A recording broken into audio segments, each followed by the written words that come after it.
Asset investing का मतलब ये होता है कि आपको अपने पूरे जीवन काल में 5 से 10 कंपनी ऐसी चाहिए जिसके बारे में आपको थोरो स्टडी हो, और जिन एस्पेक्ट में मैं आपको बताऊंगा, इस प्रिंसिपल्स के बाद मैं आपको समरी बताऊंगा, जहां पे मैं फनल बताऊंगा। उस फनल में क्या होगा, वो चीजें होंगी जो आपको देखनी होती है किसी भी कंपनी को उठाते टाइम या किसी भी कंपनी में।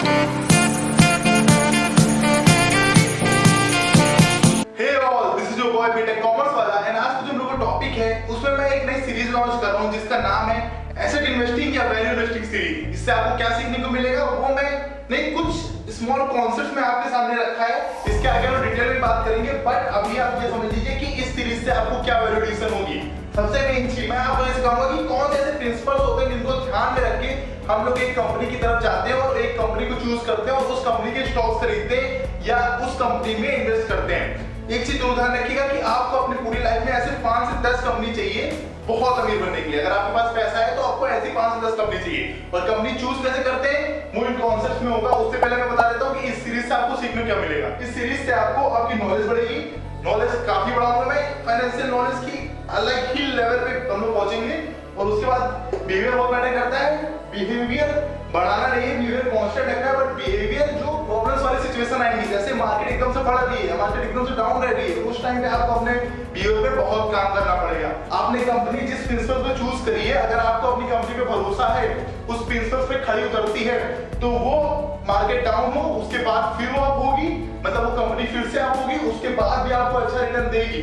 मैं आपको ऐसे प्रिंसिपल बताऊंगा जो कि मार्केट डाउन हो और सब लोग निकाल लो पैसा, तब भी आप उस कंपनी पे भरोसा कर सकते हैं अगर आप मेरे प्रिंसिपल्स के थ्रू उस कंपनी को डिसाइड करेंगे।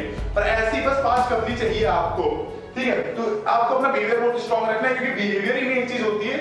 हमेशा याद रखना है कि 99% बिहेवियर चाहिए होता है, 1% नॉलेज चाहिए होती है।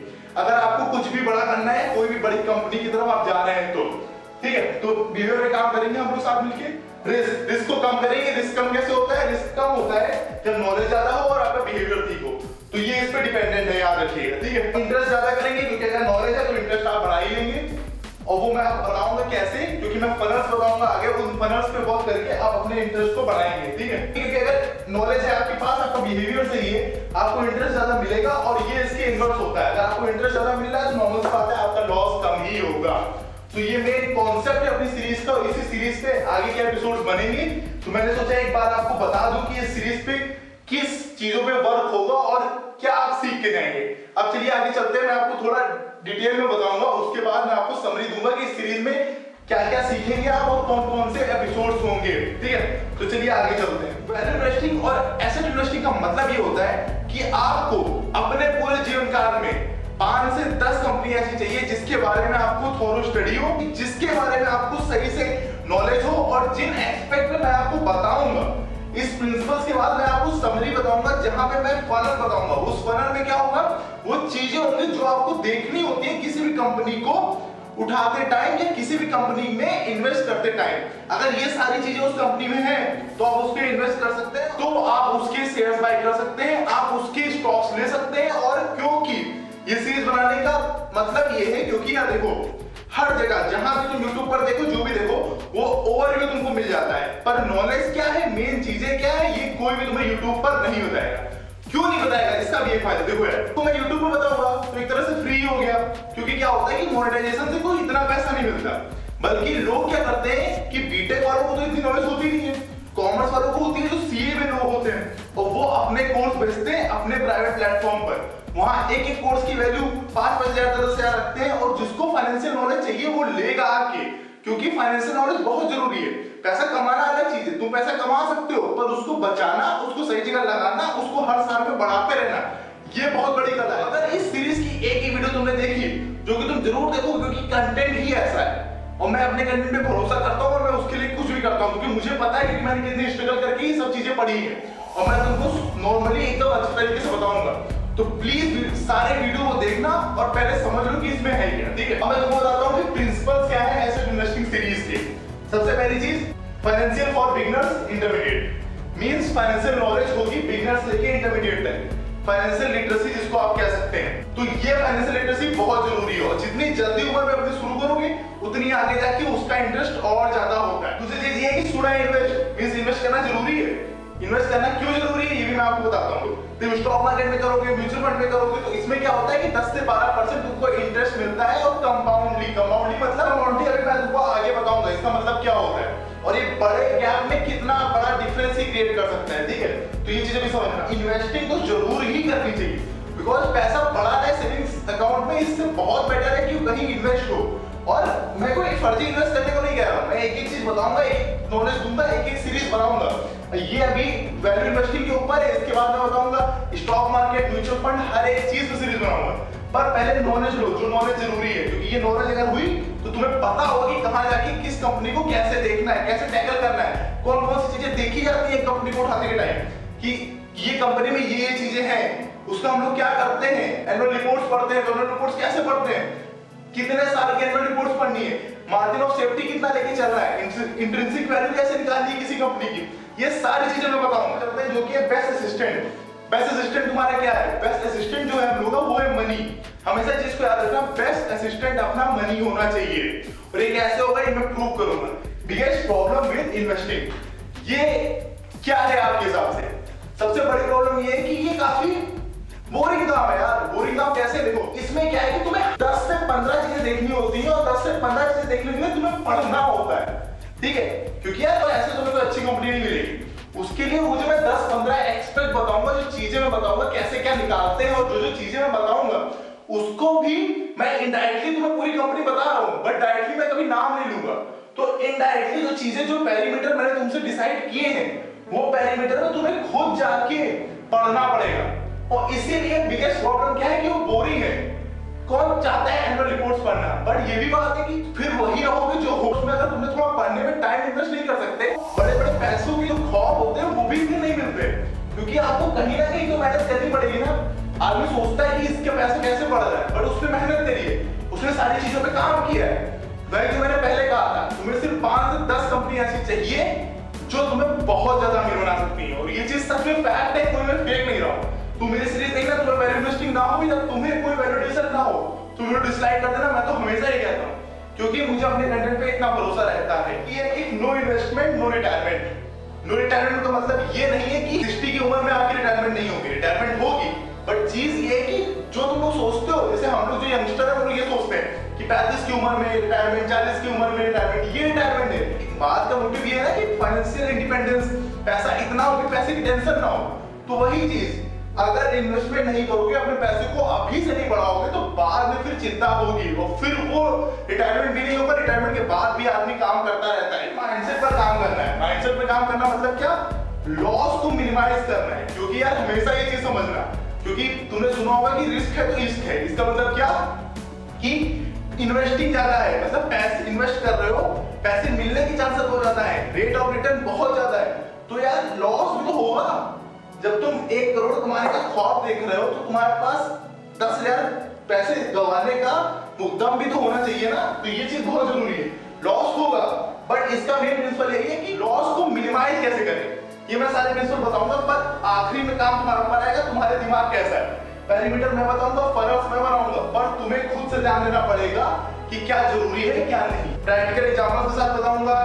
कोर्स होंगे जो मैंने बुक्स पढ़ी है, इंटेलिजेंट इन्वेस्टर, और जो अच्छी बुक्स पढ़ी है इन्वेस्टिंग की, मैं रिकमेंड भी करूंगा आप भी पढ़ें। और उसके कोर्स से बताऊंगा कि वो बड़े लोग क्या सोचते हैं उस चीज को लेकर। ठीक है, कंटेंट बवाल होगा, मींस कंटेंट बहुत अच्छा होगा। आप मुझ पे भरोसा करिए, ऐसा कंटेंट आज तक आया नहीं है, बिकॉज आदमी डालता नहीं है। क्यों? क्योंकि ये कोर्स बहुत ही वैल्यू रखता है। और ये चीजें क्योंकि फाइनेंशियल है, और मेन मोटिव सबका यही है कि फाइनेंशियल रिच होना। वो खुद होगा, वो दूसरे की हेल्प नहीं करेगा। इसलिए इस कंटेंट की हेल्प करना। और यार अगर नए हो चैनल पे तो चैनल को सब्सक्राइब करना, और आगे चल के बहुत हेल्पफुल होगा आपके लिए। अब चलिए मैं आपको शॉर्ट में समझाता हूँ, एक समरी देता हूँ कि ये पूरी सीरीज में क्या क्या होगा। सो चलो शुरू करते हैं अपनी समरी से। एसेट एंड वैल्यू इन्वेस्टिंग की ट्रिक्स मैं आपको ट्रिक्स दूंगा, कैसे चीजें करते हैं, कौन सी कंपनी किस बेसिस पे हम लोग डिसाइड करते हैं। कंपाउंडिंग की पावर बताऊंगा, सिंपल इंटरेस्ट और कंपाउंडिंग की भी डिफरेंस बताऊंगा, और मैं आपको बताऊंगा बिहेवियर कितना जरूरी है, मैनेजमेंट का क्या रोल है इसमें, पेशेंस की किस लेवल तक, लक जरूरी है कि नहीं स्टॉक मार्केट में, और लक जरूरी है तो लक कैसे बनता है और लक कितना जरूरी है, इस पे बात होगी। उसके बाद हम लोग बात करेंगे अपनी फ्रूगल लाइफस्टाइल के बारे में। ये सब अपने फर्स्ट चीज में आएगा, ये सारी चीज बताएंगे, और ये सारी चीजें भी बहुत जरूरी है। आप ये वीडियो देखेंगे तो आपको समझ में आएगा, क्योंकि हम लोग ज्यादा सोचते हैं कि जो मेन कॉन्सेप्ट है वो समझे, पर उससे पहले आपका माइंडसेट सही करना बहुत जरूरी है। ठीक है, फनल इंट्रो या इसमें फनल बनाऊंगा कि ये चीजें अगर है कंपनी में, फिर तुम कंपनी के स्टॉक्स ले सकते हो। अगर ये चीजें हैं, ये सब चीजें तुम निकालो हर कंपनी की, और अगर कहां से निकालना है सब कुछ बताऊंगा मैं, बट अगर ये सारी चीजें तुम्हें कंपनी में मिल रही है तो उस कंपनी के स्टॉक्स तुम खरीद सकते हो। और ऐसी 5 से 10 कंपनी ही चाहिए तुम्हें बहुत ज्यादा अमीर बनने के लिए, ये चीज ध्यान रखना। How to get profit making stock, मतलब ऐसे स्टॉक्स कहां से ढूंढे जो प्रॉफिट मेकिंग हो, जिनसे फायदा हो। ये भी उसी फनल में आएंगे, बट इससे आप ये सीखेंगे प्रॉफिट मेकिंग स्टॉक को कहां से फाइंड करें। ठीक है, what are the points you need to see in a company before buying it. कौन से ऐसे पॉइंट्स हैं जो आपको कंपनी में देखने पड़ेंगे उसके स्टॉक्स खरीदने से पहले। बिफोर बाइंग इट मतलब कंपनी बाय नहीं, कंपनी के स्टॉक्स बाय, मतलब कंपनी के स्टॉक्स बाय करने से पहले कौन सी चीजें हैं जो आपको ध्यान रखनी पड़ेंगी। इसमें 7-8 पॉइंट होंगे और ये पूरी फनल होगी, और ये फनल मैं इसमें बताऊंगा अच्छे से how to find the actual value of your company. Actual value मतलब वही इंट्रिंसिक वैल्यू कि उसकी मेन औकात क्या है, मतलब ये चीज मेन कितने की। जैसे मानो कि स्टॉक्स में क्या होता है, बुल और बियर चलता रहता है, तो क्या हुआ कि एकदम से प्राइस हाई हो गया, बट हम लोगों को हमेशा खेलना है अपने एसेट और वैल्यू इन्वेस्टिंग के प्रिंसिपल पर ये कि जो उसकी एक्चुअल वैल्यू है उस पे हम लोग खेलेंगे। हम लोग कभी ऐसे नहीं चलेंगे कि मार्केट बहुत ऊपर जा रही है तो हम मार्केट पे रहें, हमेशा वैल्यू इन्वेस्टिंग प्रिंसिपल्स को फॉलो करेंगे, और वो मैं इसमें आपको सिखाऊंगा बहुत ही सही से। ठीक है, which modes you need to check. Modes क्या होता है ये अभी आपको समझने की जरूरत नहीं है, बट आप इसको समझ लीजिए कि कोई भी कंपनी चूज करने से पहले एक मोड्स को भी चेक करना होता है कि ये कंपनी में ये चीजें हैं कि नहीं।